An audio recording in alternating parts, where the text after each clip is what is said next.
George Blechy here with Zach Cox. The Patriots fresh off their 11th loss of the season, 27-17 to the Chiefs. And Zach, this was a day that opened up with, hey, if the Patriots get a win over the Chiefs, compile a few more to end the season, maybe Robert Kraft rethinks his decision. Maybe Bill Belichick stays as head coach. The team follows that up with a 27-17 loss, really not in at any point of the game. Final score makes it seem closer than what it was. What to you was the undoing of the Pats today, which, I mean, it's at the point, it feels like same old song and dance, but in reality, it was just a game where they were outmatched by the Chiefs. It really was same old song and dance, just against a better opponent. This was essentially the same game they played last week against the Pittsburgh Steelers. They're able to win against Pittsburgh because that is not a very talented team, and they had Mitch Trubisky at quarterback. This is a much more talented Kansas City Chiefs team, Patrick Mahomes at quarterback.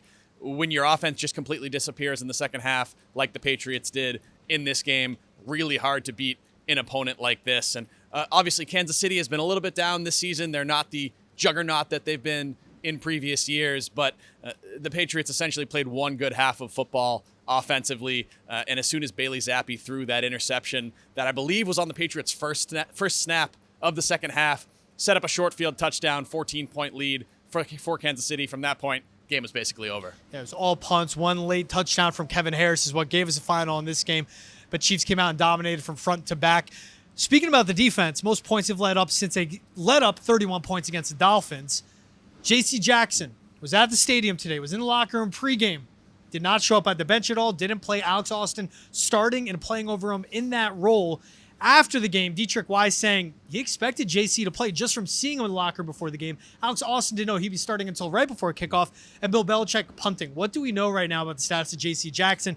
And what does this say to you, the amount of uncertainty and murkiness of the whole situation between the players and the head coach? Yeah, we don't know much at this point. All Bill Belichick would say post-game was that Jackson was not available for this game. It was bizarre, though, because he was at the stadium for this game. He was in the locker room before the game. He was on the active game day roster, so he was not a healthy scratch or anything for this game.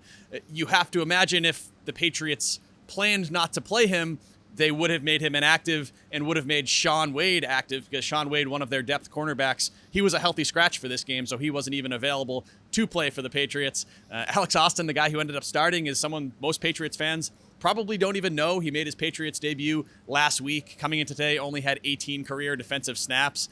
It's a strange situation. It's the latest strange situation with J.C. Jackson. Obviously, he had all of the problems during his time with the Chargers. Comes back to New England, really inconsistent on the field. Had the issue with the missed curfew that got him suspended for the Germany game. I don't know. It seems like we are spiraling toward a very quick end to the J.C. Jackson second act in New England. I honestly wouldn't be shocked by the time you're watching this if he's not even on the Patriots roster anymore. Again, we don't know what caused this absence today, but it's another bizarre development in a season of them for J.C. Jackson. You kind of read my mind a little bit, but do you think this is the last time we've, I guess you could say, saw J.C. Jackson in Gillette Stadium? Even though the Pats, they're not paying his salary. Remember, the Chargers are still paying him. The Patriots are just the ones playing him. Yeah, difficult to speculate right now just because we don't know exactly what triggered this. But as I mentioned, there have been a string of incidents here with Jackson going back to his time with the Chargers. And as you mentioned, the Patriots aren't really on the hook for anything for Jackson at this point. If they cut him this offseason, I think they save about $14 million in cap space, no dead money. And at this point, it's certainly he doesn't look like somebody who will be back in 2024, to say the least. But again, we're still waiting on developments about what actually went down here today. Jalen Mills playing plenty of safety today. So it was mostly Miles Bryant, Alex Austin, and Jonathan Jones getting the cornerback reps. All right, Bailey Zappi starting once again, looked promising in the first half, finished with 180 yards, threw the ball a ton, 1 touchdown, 1 interception. What do you assess from another start from him now at home? And he took on a really good Chiefs defense.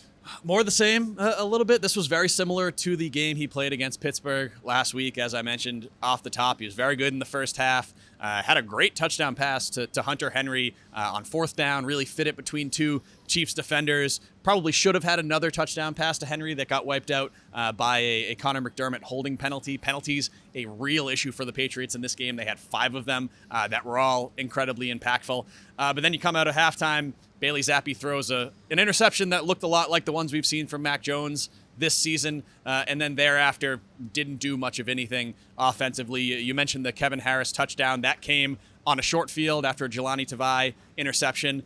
The 7 other offensive possessions for the Patriots in the second half, 1 total first down. And it really seemed like Bill Belichick kind of packed it in after the 14-point deficit. You saw some 4th and short punts from near midfield. You didn't see a ton of urgency from the Patriots offense. Ezekiel Elliott actually mentioned that after the game. He said he would have liked to have seen the Patriots offense maybe move a little bit quicker on some of those second half possessions. Just wasn't the case. Bill Belichick explained that or mentioned the fact that they were down several key pieces in explaining that.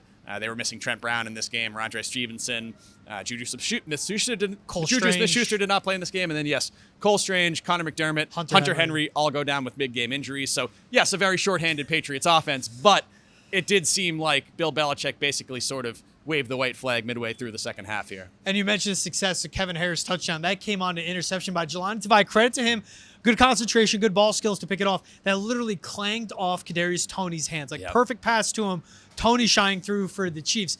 So if he was just a capable receiver, again, it would be a 27-10 game. Maybe it could be worse because maybe the Chiefs drove down in that situation. Yeah, and overall for the Patriots defense, yes, they allowed 27 points, but I still think this was a pretty respectable performance by them. They essentially erased Travis Kelce.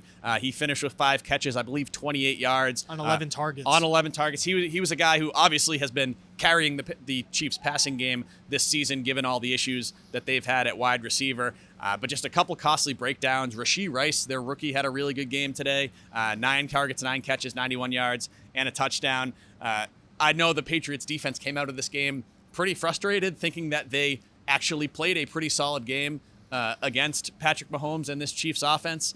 And as I mentioned earlier, one of those touchdowns did come on a very short field. I believe Zappi's interception set the Chiefs up inside the Patriots' own 10-yard line. So, again, I keep going back to the same point. It's the same story. It's the same stuff that we've been seeing all season. Patriots defense plays well. Offense shows a little bit of flashes, but just the poorly timed turnovers and disappearing in the second half just doomed them today. Constant reminders of why we're watching a team that's trending towards a top 3 pick. Yep. And the frustrations you mentioned for the defense, we'll see if they can take them out on the Broncos in Denver Christmas Eve. That's the next step for them. Yep.